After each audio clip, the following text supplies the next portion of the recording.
ঢাকার তরুণ প্রজন্মের আড্ডার অন্যতম প্রধান কেন্দ্র এখন ট্রেন্ডি ক্যাফেগুলো। আধুনিক স্থাপত্য, ইউনিক ডেকোরেশন আর ইনস্টাগ্রামমুখী পরিবেশে বদলে যাচ্ছে ক্যাফে কালচার।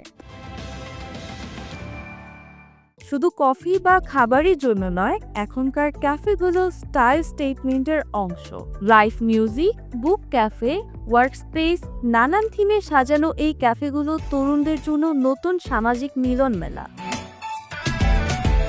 তরুণ প্রজন্মের কাছে ক্যাফে কালচারের জনপ্রিয়তা বাড়ায় রাজধানীর অভিজাত এলাকাগুলোতে নতুন নতুন ক্যাফে চালু হচ্ছে।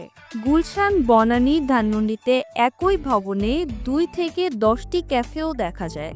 তবে অভিজাত এলাকা থেকে পিছিয়ে নেই মোহাম্মদপুর, মিরপুর, ওয়ারী, বনশ্রী ও উত্তরা। এর পাশাপাশি ঢাকায় স্ট্রিট ফুডের জনপ্রিয়তাও বাড়ছে। শহরের বিভিন্ন জায়গায় পাওয়া যাচ্ছে ফিউশন ফুড থেকে শুরু করে কন্টিনেন্টাল ডিশ।